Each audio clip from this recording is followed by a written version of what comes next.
No hay cabello que se resista al daño que causan los secadores, las planchas, tintes, las queratinas, etc. Para resolver eso y que el cabello luzca saludable y brillante, hay que ponerse en manos de expertos. Sin duda alguna, Caloyero Tradamonte es el mejor del sur de la Florida y este tratamiento que ves en pantalla es el mejor para revitalizar el cabello y eso me consta. Compruébalo. Haz tu cita a través de la página web www.turred.com o llamando al teléfono 954-732-1485. Además, puedes adquirir online los maravillosos productos que Caloyero utiliza con sus clientes. Ah, otra cosa, Caloyero no solo nos atiende a nosotras, sino a los varones de la casa, de todas las edades.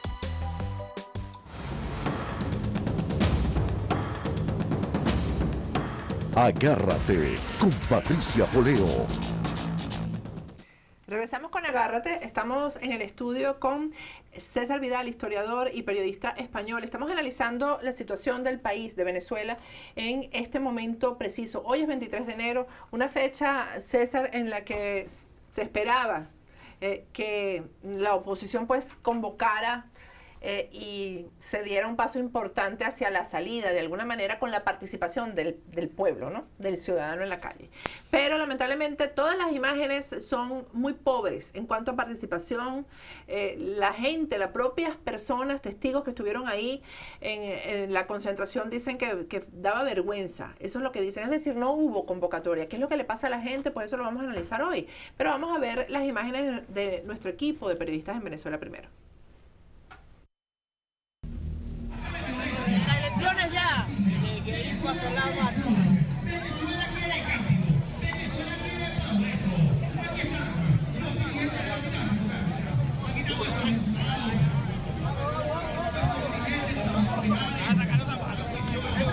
Enrique, está un minutico para las Américas, por favor, para las Américas. Hermano, no me puedo parar allá.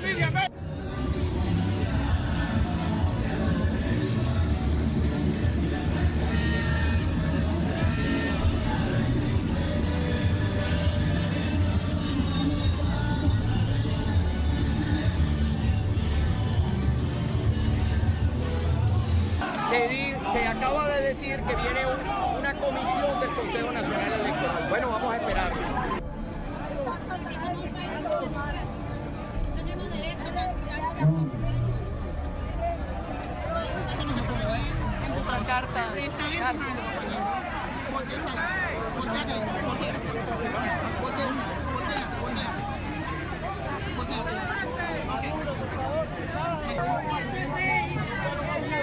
Es un régimen encadenador, es un régimen, no es un gobierno, es un régimen encadenador que está defendiendo una cúpula podrida hasta su vez. Libertad y elecciones para sacar toda esa cuerda de ladrones. Democracia, no dictadura, esto es una dictadura, Yo quiero democracia, libertad.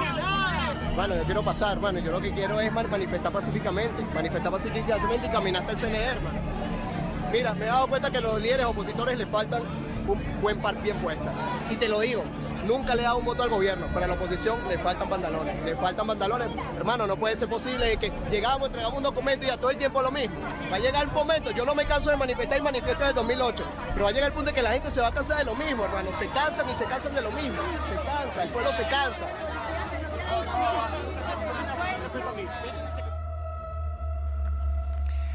César, ¿qué pasa? ¿Qué le está pasando al ciudadano venezolano? Esta última declaración que vimos. Yo creo que esa declaración es real, se está cansando. Es decir, vamos a ver, hay una serie de cuestiones que yo creo que en alguno de otros programas a los que tú gentilmente me invitaste ya señalamos. ¿Cuál es el objetivo en estos momentos del chavismo?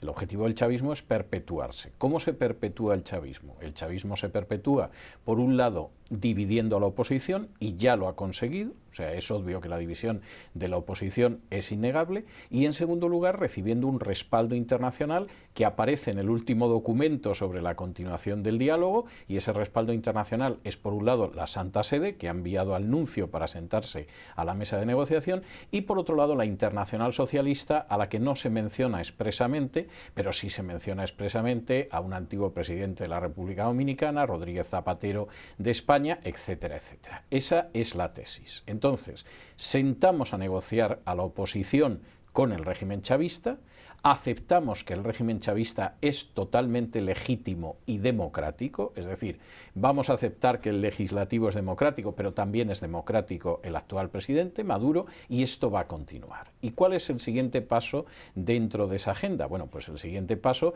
es que posiblemente en un momento determinado, cuando acabe su mandato, porque lo del referéndum revocatorio, yo creo que eso ya se ha convertido eso no existe, en algo ya ni se habla de fuera totalmente de lugar, bueno, pues en un momento determinado acabará su mandato Maduro y Maduro va a dar paso a un gobierno chavista o chavista socialista.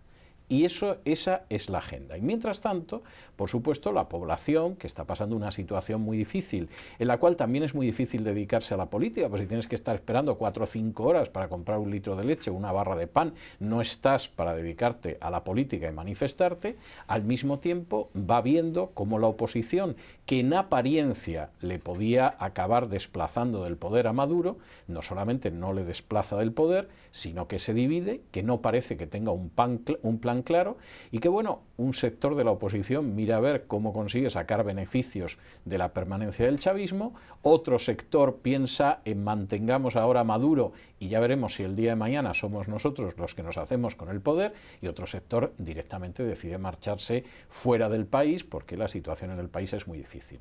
Si ante eso la población de Venezuela no se cansara, es que no serían humanos. Claro, porque es que todo esto surge hoy, ¿no? El día en que se habla ya de volverse a sentar en la mesa de negociaciones. Cuando Totalmente, el viernes, y la propuesta es muy clara, además. es muy clara, pero el viernes, César, que hicimos el programa, como lo hacemos todos los días, había una resistencia a volverse a sentar en la mesa, porque incluso la iglesia decía que no se volvía a sentar si no se cumplían con las exigencias que ellos habían hecho en diciembre, y no se iban a sentar en la mesa. De hecho, pusimos un audio aquí de Chubo Torrealba diciendo que no había diálogo, etcétera, y ya hoy el escenario es otro. Entonces la gente dice, bueno, ¿para qué yo voy a ir a marchar? No, es lógico. Porque también hay una sensación de que lo que se está defendiendo aquí son unas elecciones regionales, además, para que ellos se repartan gobernaciones y alcaldías. Bueno, pero vamos a ver, a mí esto me parece que no tiene discusión. Vamos a ver, a mí todo esto me causa un profundo dolor, me da una pena inmensa y me crea una amargura indecible. Pero no cabe la menor duda de que aquí estamos llegando a una situación en que un sector, me parece que no pequeño, de la oposición ha dicho, aquí hay una tarta, yo quiero mi parte de la tarta, y la libertad y la democracia de Venezuela ya lo discutiremos después. Esto es muy triste, pero es así. Y lógicamente el chavismo quiere seguir siendo quien reparta la tarta. ¿Sabes? Tú y yo somos colegas, somos periodistas. Me cuesta mantener una actitud fría como debemos ser los periodistas. Bueno, yo tengo que ser frío porque si no me equivoco. Cosas. Es decir, claro, vamos pero a ver. te digo, a mí me cuesta no conmoverme con esto, porque se trata de mi país, se trata de mis posibilidades de regresar a mi país, porque yo soy exiliada.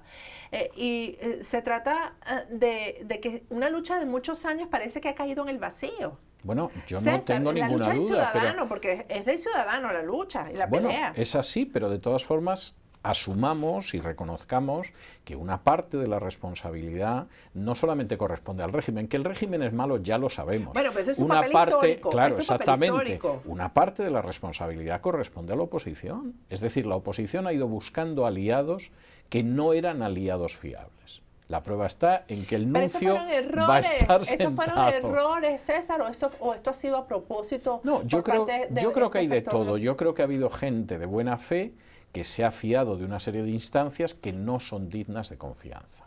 Y creo que además lo han demostrado. Pero son muchos años cometiendo estos errores. Bueno, y son es los mismos otro. que están frente a la dirigencia de la oposición. Entonces, ¿por qué no se toma una decisión de verdad? No Bueno, de acabar con la MUD como institución, por ejemplo, sino de cambiar a quienes han manejado pues todo porque esto. yo creo que en última instancia también hay un sector importante de la oposición que ha decidido que se va a beneficiar del sistema. Es decir, ellos no ven que a pesar de la situación de caos el régimen vaya a caer mañana. Estoy de acuerdo con ellos. Yo no veo ninguna razón, a pesar de que la situación es caótica y es inhumana, no veo razones objetivas para pensar que la semana que viene va a caer el régimen.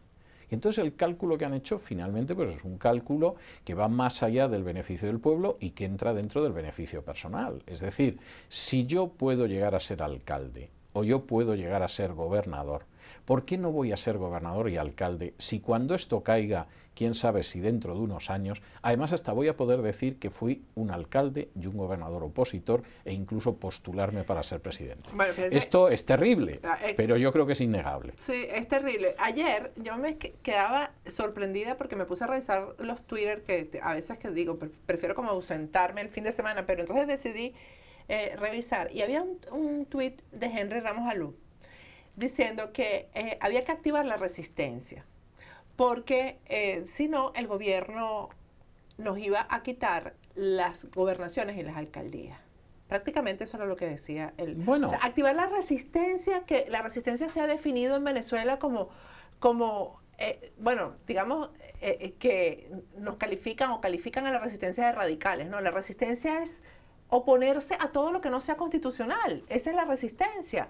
No admitir y no participar voluntariamente, además, de hechos inconstitucionales, porque estamos hablando de que sentarse en esta mesa de diálogo con estos violadores de derechos humanos es aceptar todo lo que ellos han hecho. Cualquiera que lea el documento de propuesta de la segunda fase del diálogo se da cuenta de que es un documento de espaldarazo y de legitimación y de justificación del chavismo. Lo legitima, definitivamente. Totalmente. Lo legitima. Y además deja claro que aquí nos legitimamos todos, es decir, nos sentamos en la mesa, usted me considera totalmente legítimo a mí y yo le considero totalmente legítimo a usted, y bueno, vamos a intentar llegar a algunos acuerdos y cada 15 días nos reunimos y damos las gracias a la Santa Sede y luego a los representantes de la Internacional Socialista, incluido Rodríguez Zapatero. Y cualquiera que no vea eso en el documento es que no sabe leer. Que por cierto recomiendo revísenlo, porque ese es el país y hay que ocuparse de eso. Ocúpense de leer esto, que son un montón de páginas, pero hay que leerlo y hay que leerlo detalladamente. Cuando se habla de la legitimación es porque se reconoce como democracia al Estado venezolano porque fueron electos por elecciones, porque fueron escogidos por elecciones, entonces por eso son democráticos, como que si eso fuera nada más la democracia, César, la democracia son muchas cosas. Obviamente no solo es eso, pero en cualquiera de los casos la idea es bastante clara, es decir, aquí no se va a producir una salida democrática de lo que es el sistema chavista. El plan es que no haya esa salida. Y en un momento determinado, lo que sí puede suceder, y eso me consta que es una de las cuestiones que ahora mismo se están barajando y se están tratando, es que salga Maduro en la convicción de que Maduro es un personaje además incompetente. Ya no es que sea totalitario, es que además es un inútil en términos de gestionar el país para el propio chavismo, y entonces tiene que salir porque, como diría Lampedusa, para que todo siga igual hay que cambiar todo. Y en este caso la salida de Maduro pues implicaría dar la sensación de que las cosas cambian y mantendríamos el poder fundamentalmente en manos del chavismo y de un sector de la oposición que estuviera dispuesto a repartir ese poder, por ejemplo, a cambio de raciones generosas de poder local o incluso de parte este año e incluso pues de parte del poder ejecutivo en el futuro, es decir, un gobierno que en última instancia fuera un gobierno de coalición y que permitiera salir adelante en esa situación. Ese es el plan y esa es la agenda.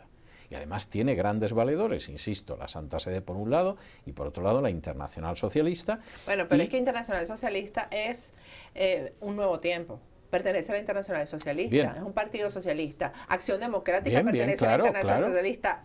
Voluntad Popular pertenece a la Internacional Socialista. Yo no menciono la Internacional Socialista porque sí, o sea, a mí me parece que evidentemente la jugada política está muy bien hecha y lamentablemente contrasta de manera trágica con la inoperancia de la oposición, a la que yo personalmente aprecio, me considero solidario con sus sufrimientos, con sus exiliados, con sus encarcelados y con sus perseguidos. Que los exiliados no son de la oposición. Hay de todo en la oposición, porque en estos momentos... Te hablo de que no son de partidos políticos. El exilio, cuando tú tomas el exilio, yo eso conozco bien, César, el exilio son periodistas, militares, abogados, eso es lo que hay en el exilio, académicos, eso es lo que hay en el exilio. Dirigencia partidista muy poca la que hay en el exilio. Y por supuesto los chavistas que ya están enviando a su familia a Miami, porque por si acaso aquello en algún momento da un traspié y se cae y no se puede levantar el moribundo, pues por lo menos ya estamos fuera y nos hemos llevado el dinero fuera. que es otra parte importante de lo, no sé si llamar exilio, emigración, trasterrados o cómo. Pero lo cierto es que esa oposición no ha funcionado como oposición, no ha sabido permanecer unida, no tiene un programa claro, lógicamente la gente se cansa porque la situación es de una enorme dificultad, no ve que exista una dirigencia digna de tal nombre y por lo tanto se produce el espectáculo de hoy, que uno veía la manifestación y se te cae el alma al suelo viendo hasta qué punto se ha ido deshinchando el globo de la oposición. Esa es la triste realidad y yo creo que si queremos enfrentarnos con ello, primero tenemos que reconocer la realidad y luego ver cómo se reconstruye esa situación. Pero a día de hoy yo creo que es innegable que la oposición ha decidido, un sector importante, pactar con el chavismo, pactar el reparto del poder y que eso lo alumbra por un lado el Vaticano y por otro la Internacional Socialista. Bueno, que hay que darles el beneficio de la duda. Acción Democrática dijo hoy en un comunicado que no va a firmar este documento, que no va a aceptar eso. Dicen que es un nuevo tiempo, el único partido que hasta ahora ha dicho que sí va con eso. Eso yo les doy el beneficio de la duda porque no quiero aceptar que esto sea cierto. Y vamos a ver en los próximos días quién de verdad, quién se suscribe este documento que de verdad es tal cual como dice César Vidal, la legitimación de la dictadura. Vamos a ir a un corte y al regreso, César, vamos a hablar de que esto ocurre en un momento en que el secretario de Estado de Donald Trump, el nuevo, ha dado unas declaraciones que en mi concepto son las más duras que gobierno alguno ha dado contra Venezuela, contra el gobierno venezolano. Son las más duras y además son las que descalifican absolutamente al gobierno venezolano como democrático. Entonces, que esto ocurra paralelo a estas declaraciones, a mí me parece que es absolutamente inconveniente. Al regreso continuamos conversando con César Vidal. Ya volvemos.